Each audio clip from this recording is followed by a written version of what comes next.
Good morning, good afternoon, good evening, folks. Michael Zuber back with the Three Amigos because yes, it is Thursday afternoon, and this might be the episodes where I actually laugh the hardest. So it's pretty fun. So I think we're going to go back to Matt. How you doing? I'm doing awesome, Mike. Good to be here. And Dion, how are you? Howdy, gentlemen. Ready for round three. Awesome. So this one is a good news, bad news story. I've kind of shared with you both what I think the good news and bad news is. I'm going to ask. Are you guys want the bad news or the good news first? I'll go to Dion. I ate my dessert first, so good news. Go with the good news. All right. So the good news is for everyone out there, no one is trying to get you. The government's not trying to get you. BlackRock's not trying to get you. Blackstone's not trying to get you. Wall Street's not to get you. They don't care about you at all. You are not on their radar. So don't worry. You're not a target. They're not coming for you. So I think that is good news. And I bring this up because a lot of comments I get are blank is doing this to get all of us. And I just want to let you know that you're not on the radar. So good news, you're not on the radar. What do you guys think? Dion? Okay. I always try to see if Matt's going to jump in. I don't want to step on him. I feel bad that I'm always jumping in. But No, that's good. It's a good order. So again, I always like to find out if my kind of nerds are in the audience, but the Gibbs rule number 40 is if you think they're out to get you, they probably are. And when you're investing, I think it's best to invest as though people are trying to get you. If BlackRock was going to start buying, they owned, hedge funds owned less than 1% of rental properties in the United States. It's increasing, but it's not even 2% yet. But if that was going to exponentially grow in the next 5 to 10 years, this is the time to buy properties. You want to be the one they're competing with who owns the property, not the one who's trying to get it 5 years from now. If the government is changing tax plans, to me, it doesn't matter who's in office. Doesn't matter red, blue. There's probably something else out there too. Green. Have Purple. a plan for who's in office. Yeah. It doesn't matter who's in office, but your plan needs to match what they're going to do. If they're talking about getting rid of 1031, and if they're talking about increasing capital gains, Mike has said this several times, stops me from selling. Yeah, won't sell. It limits inventory. It's going to increase prices, which increases the value. It's okay. Yeah, so I don't think anybody's actually out to get you, but it's good to invest like they were. Okay. All right. How about you, Matt? What are you thinking? I think everyone's trying to get me, and I just have to win. It's king of the mountain, right? King of the mountain, like we played in school. King of the mountain. You play that a lot in snow. It's more delicate to play that in snow than it is literally on like a mini mountain of like dirt and rock. Okay. But yeah, I mean, honestly, I think I have friends that are like that are really over the top about that stuff. And I say, that's fine. Then what are you doing about it? Because I spend my time saying, okay, if that's true, that's fine. Then everyone's going to, no one will own anything and it's all going away. And none of us are going to have anything. Well, then they'll take it from me and they'll take anything from you. And that's fine. But let's just say, do you have car insurance? Do you have house insurance? Yes, you have all the insurances. So for me, I rather invest my time in something that in the slight chance that they're going to put me in a camp and take all my stuff, I would rather spend my time not waiting and fearing that that's going to happen, but actually being productive. And if that's what happens, then that's what happens. And it happened to everybody. Like that, then that's where we get to. So for me, I just rather invest my time in trying to create something, build something, grow something, and impact people some way, impact them some way. And there's no better way to impact somebody than to be able to give them an affordable place to put their family. There's no better way to impact somebody. So yeah, I think that there's a lot of that out there. And if that's what you subscribe to, that's fine. But I would suggest doing something with your time other than getting spun up on videos for 2 or 3 hours a night. Actually read some stuff, watch some stuff, pull some knowledge into you that can actually give you a return. Yeah. So this comes from obviously a lot of the comments that I get on my channel, but also some personal family, I guess I'll call it drama, close family that I don't know what it is, but they've gone that direction and are going farther and farther that direction. And to me, what it has evolved into is an excuse for doing nothing. Right. It's what it feels like to me. And that is not okay with me. when you make choices in life and it doesn't work out, and then you don't own that, that's a weakness. That's just a weakness, right? If you're going to sit there and, blame everybody else, or again, the government is not out trying to ruin your life, right? You made the decisions, you live with the consequences. It's what I believe. I've shared in many videos, right? One of my biggest lessons from my father was, Michael, you can do anything in this world if you're willing to pay the consequences. Mm-hmm. But if you're going to make your decisions and then not pay the consequences and blame everybody else, that's pretty weak. Mm. So again, what I want to tell people is, what do you want to get out of life? What do you want to do? Do you want it to be better, or do you just want to blame other people and frankly go backwards? There's people I care about that are going backwards and have been going backwards for 5 years. Mm. And I'm like, I've been telling you to buy a rental property for 5 years, and you've been telling me it's going to crash for 5 years. And in the area that this person's in, they got up 100% in 5 years. Yeah. I'm like, yeah. What have I been telling you? Do the math. I did a 50-year spreadsheet and shared it. It's just, I can't stand people blaming others, whether that's a sales rep on my sales teams going, the customer did this or the customer. No, you failed to ask the damn question. Yep. Right. Don't blame other people because you missed your number, or the deal pushed, or the POC blew up. I don't want to hear it. Yeah. Freaking stop blaming other. Where did the ownership of the results go? It's just, there needs to be a level of personal accountability. And sadly, that constantly combats with younger generations the attitude of entitlement. Yeah. And at the end of the day, you can get on that train and live on that train and bump along the bottom for your entire life. Or you can make the decision to take your future and your destiny into your own hands and make your own success. Because none of us here grew up with a bunch of money. None of us here grew up with really much of any money. Yeah. True nickels to rub together would have taken all three of us.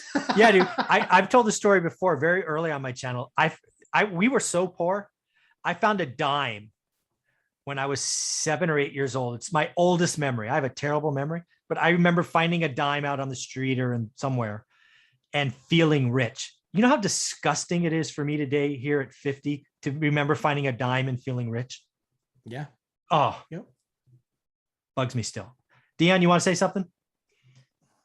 I think the biggest risk a person can take, if people are out to get you or not, is to rely on a job. Yeah. Or even a job with a pension. Pensions can go bankrupt. Right. You can get a new boss. There can be a technology change and your job goes away. Not investing in some asset class. Pick something that you love, that you learn. Can be stocks, can be crypto, can be running a business, growing a business, could be investing in real estate. Could be selling t-shirts on Etsy. I don't care. Do something. Right. Yeah. But that person that gets up every day and goes to a job that they love or hate, if it's their only source of income. And I run a truck driving school. So I train people how to drive trucks and get a great local job. And I run a nonprofit that helps people find jobs. What happens if something changes medically and you can't keep your CDL? Mm. What happens when dispatching, which is one of the biggest aspects of truck driving, becomes electronic and automated? That's right. And an entire working class just goes away. Yeah. So whether people are coming to get you or not with rule and regulation changes, that's a reason to invest. Yeah. All right. Now that we've had our dessert, we get to have broccoli or whatever, your cauliflower or whatever it is you really don't like. For me, it's tomatoes. I freaking hate tomatoes. You guys should have to do this segment on your own. There was way too much talk of vegetables there. Do you know what a vegetable actually, or is it a fruit? I know what one looks like. You've seen them. I've seen my wife make them and make my kids eat them. But yeah. Don't go on your plate. Anything past salad and we're done here. It's because you put dressing on it. Yeah. I'm higher on the food chain. Oh, try to follow that up. Anyway, so here's the bad news. And I'm the warped sense of humor that I think this is good news, but we'll see what everybody thinks. The bad news is no one is going to save you. The government's not going to save you. Your company's not going to save you. Your family's not going to save you. It's up to you. Yeah. What do you want? Own it. Make choices. Made bad choices, sunk costs. Don't think about it. Change starts now. Make better decisions now. Make better decisions tomorrow. Too many people grind on the past. Yep. No one is going to save you. Even the handout administration will eventually stop handouts. Nobody's going to save you. We'll go to Matt first this time, I think. Winners get past failures faster. Oh, yeah. Winners get past failures faster. I've had plenty of failures in my life. Some would say that before I hit 20, I had nothing but failures. Yes. Some might say that. Some might say that, and you can suck it. But yeah, you did a couple things right. Yeah. But at the end of the day, winners learn from failures, and they also get back up and do again. And it doesn't mean that you do the same thing for 30 years, smash your head against the wall. You need to learn. And sometimes when you learn, that shows you that you have to pivot. Mm-hmm. So winners want the ball, but winners want the ball because they understand what they did wrong last time and they want a chance to remedy it. So that's a mindset that no one's born with. That's a choice that people make because they want a different result than what their life is today. Yeah, couldn't agree more. Dion? So it's not that I disagree. It's Am I wrong? no, you're not wrong. I think I'm wrong. Okay, I'm gonna try not to be too esoteric here for a second, but this rock that we're floating through space on has been here for billions of years. Yeah. We're going to, if we're lucky, get 70 to 100 years to experience life on it. Mm-hmm. And the handout administration, welfare, food stamps, every housing subsidy, everything that you can do, there is this net to catch you. So it's not that there's someone there to save you. But is that in existence? If you literally get 70 to 100 years to experience everything there is in life, doesn't that make financial freedom that you reach on your own? Because 10, 20 years ago, a McMansion and a nice car said that person looks wealthy. Now it is time freedom that says that person is wealthy. That person can do what they want without having to work. And so you're right. Nobody's going to save you to give a life worth living. But we do have that safety net there that seems to be addictive and attractive to some people, I guess, who then hate life. No thanks. Yeah, this is something I would just want to hit again. I believe having a better financial future is easy. Financial freedom is hard because it takes time. The process is there, but everybody can have a better financial future tomorrow if you just start understanding. Like the first thing we talk about, right? We all did the choices exercise. Remember that like 4 months ago? Yeah, of course. Just take a minute, go answer 10 questions. There's videos of Dion and Matt going through it. Housing costs, foods. What are you willing to, go down on, go up on, whatever. If you just understand needs versus wants, you listen to our free stuff on YouTube, you can have a better financial future almost immediately.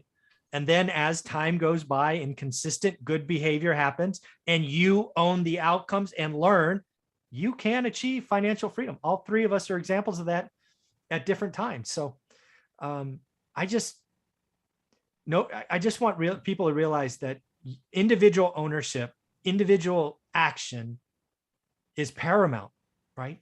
We can talk all we want on YouTube. We can talk all we want and truly want to help people. All three of us give back. You did 3 hours on Sunday. I do an hour every Saturday. Yeah. Dion does so much stuff in Bigger Pockets. It's amazing, but we're not going to do the work for you. So, the biggest thing I would ask for you is to take action. Yeah. Take action, make a choice, move, and don't chase squirrels, follow butterflies, whatever it is. Dedicate for 60 days, go after it. And then, be better for it. So what do you guys want to say? Good news, bad news across this? We'll go to Dion first. One of my favorite statements is you are going to be alive in 5 years. Start living like it. Ooh. So while nobody's coming to save you, you can save yourself. Exactly. For your 5 year from now version, because that's going to happen. Yeah. Do things today yes. that make that a person you want to be. Yeah. Everybody do that right now. You are going to be here in 5 years. Let that sink in. You are going to be 5 years older in whatever that is, 1,600 days, 1,700 days. Start doing the work today and you will be amazed at where you're at in 5 years. I love that. How about you, Matt? I agree. I mean, if you're sick and tired of being sick and tired and you're, doing the same thing that you've been doing, you're going to get the same result. Yeah. So pick something, get passionate about something, learn something, learn. The biggest thing that you find, the biggest common thread between wealthy people, so they like to learn. And so they're constantly out there in pursuit of knowledge, trying to understand and learn things. Mhm. That's how almost every wealthy person's made their money. If it wasn't inherited, that's how they did it. Yeah. Folks, again, I want to say this: good news, bad news. And really for me, it's the individual ownership. I don't like hearing people blame others for choices that you made. It doesn't sit well with me. I hear lots of people want better futures, but you're not willing to do the work. It takes time. Yes, you have to sacrifice. Yes, you got to stop. I keep telling everybody, right? Olivia and I sacrificed for 10 years. You would not want to have been doing what we were doing. I told you about an emotional outburst I had while driving home from yet another housewarming party, because we were making hard choices and we were not looking very fancy. It worked out, but it's hard. I get it. So Matt, how can people find you?